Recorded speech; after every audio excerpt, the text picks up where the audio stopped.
اللہم الہمنی رشدی واعذنی من شر نفسی۔ اس وقت عوامی سطح پر عوام کی اصلاح و تربیت کے لیے دو طریقے رائج ہیں۔ ایک طریقہ دعوت و تبلیغ کا ہے اور ایک طریقہ تصوف اور خانقاہ کا ہے۔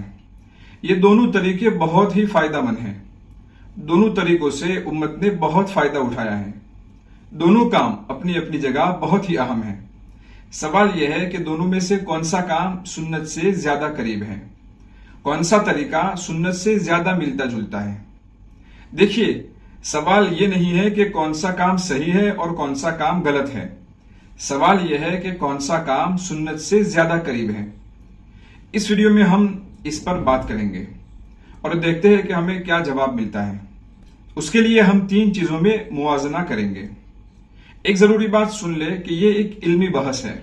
اگر کسی کو علمی گفتگو سے دلچسپی نہیں ہے تو اس سے درخواست ہے کہ یہ ویڈیو یہیں پر چھوڑ دے، اور اگر یہاں سے آگے بڑھتے ہیں تو ویڈیو کے آخری حرف تک سنتے رہیے، ورنہ سمجھنے میں غلطی ہوگی۔ تو چلیے ویڈیو شروع کرتے ہیں۔ اس میں پہلی بات ہے اصلاح و تربیت کا ذریعہ اور وسیلہ۔ تو اس میں اسلام میں دو چیزوں کو اہمیت دی گئی ہے، کتاب اللہ کو اور رجال اللہ کو، یعنی کہ قرآن و حدیث اور اللہ کے نیک بندے۔ اسلام کے نظام تربیت میں ان دونوں کو برابر اہمیت دی گئی ہے۔ ایک طرف تو زندگی گزارنے کی ساری باتیں قرآن اور حدیث میں موجود ہیں، اس کے ساتھ رسول اللہ صلی اللہ علیہ وسلم کا عملی نمونہ بھی موجود ہے، یعنی کہ اصلاح و تربیت کے لیے باتیں بھی موجود ہیں اور عملی نمونہ بھی موجود ہے۔ حضرت مفتی شفیع صاحب معارف القرآن میں لکھتے ہیں کہ انسان کی صلاح و فلاح کے لیے دو چیزیں ضروری ہیں، ایک کتاب اللہ جس میں انسانی زندگی کے ہر شعبے سے متعلقہ احکام موجود ہو، دوسرے رجال اللہ یعنی کامل عملی نمونے۔ سورہ فاتحہ میں بھی ہم ہدایت کے لیے دو چیزوں کا سوال کرتے ہیں، ایک تو صراط مستقیم یعنی سیدھا راستہ جو کہ قرآن و حدیث میں ہے، اور دوسرا صراط الذین انعمت علیہم یعنی نیک لوگوں کا راستہ۔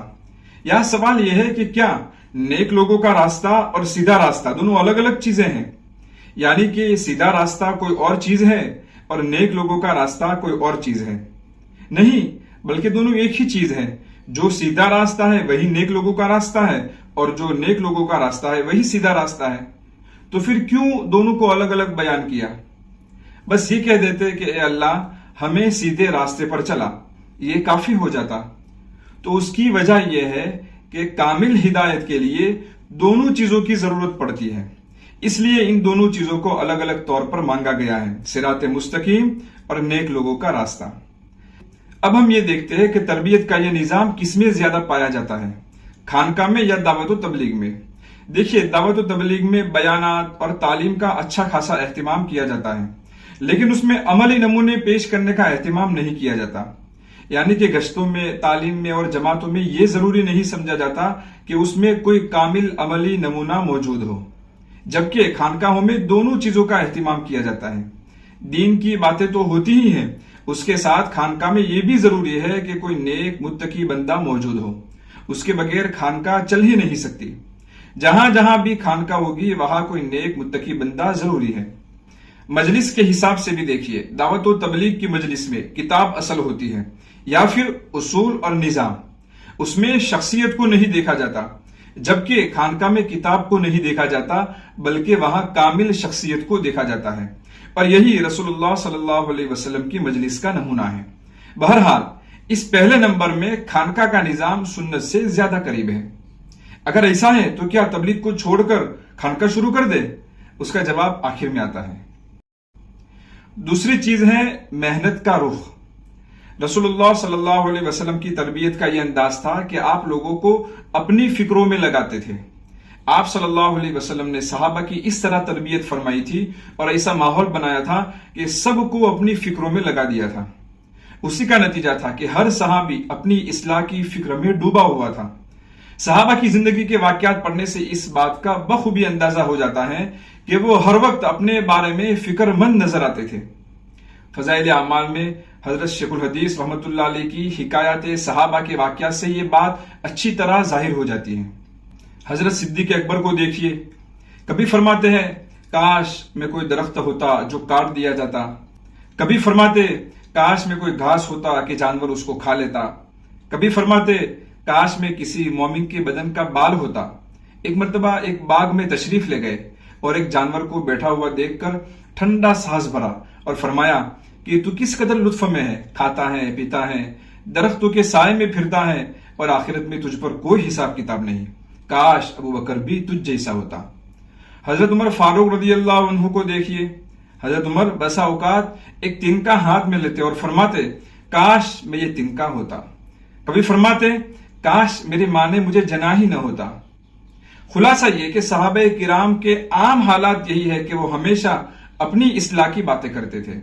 اس کا نتیجہ یہ نکلا تھا کہ ہر صحابی عملی طور پر نمونہ بن کر آتا تھا۔ باتوں سے زیادہ ان کا عمل دعوت دیتا تھا۔ ان کے پاس بیٹھنے والا ان کے تقویٰ کی خوشبو محسوس کر لیتا تھا۔ یہ چیز بھی خانقاہ میں زیادہ نظر آتی ہے۔ اس میں محنت کا رخ اپنی ذات کی طرف ہوتا ہے، ہمیشہ اپنا محاسبہ ہوتا ہے، اپنی نگرانی ہوتی ہے، اور دعوت و تبلیغ میں بھی مقصود اگرچہ اپنی ذات کی اصلاح ہے لیکن اس میں محنت کا رخ دوسرے کی طرف ہوتا ہے۔ اس کا نظام ہی ایسا ہے کہ اس میں دوسرے سے ملاقات کرنے کی، جماعت میں نکالنے کی، گشت کرنے کی بات ہوتی ہے۔ تو اس دوسرے نمبر میں بھی خانقاہ کا نظام سنت سے زیادہ قریب نظر آتا ہے۔ تو کیا آپ دوسروں کی فکر کرنا چھوڑ دے؟ اس کا جواب بھی آخر میں آتا ہے۔ تیسری چیز ہے تبلیغ کا طریقہ۔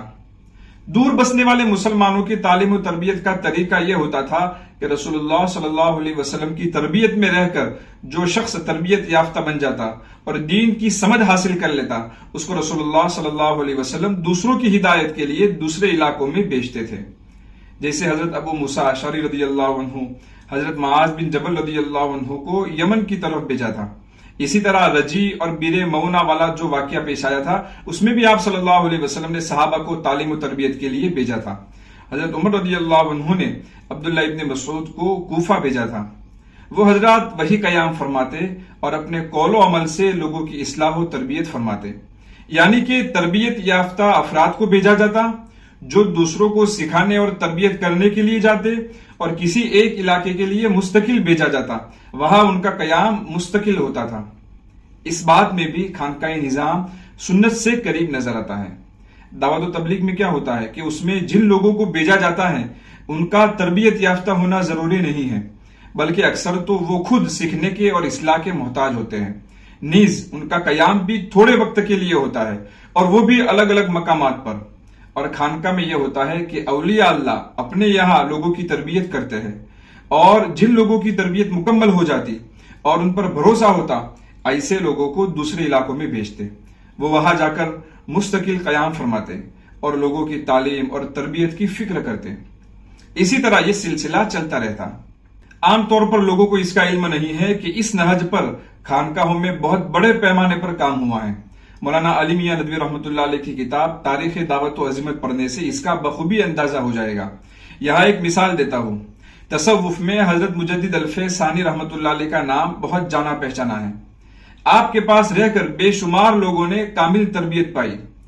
آپ نے ان تربیت یافتہ لوگوں کو تبلیغ و ہدایت کے لیے مختلف مقامات پر بھیجا، جیسے کہ 70 خلفاء کو مولانا محمد قاسم کی قیادت میں ترکستان کی طرف روانہ کیا۔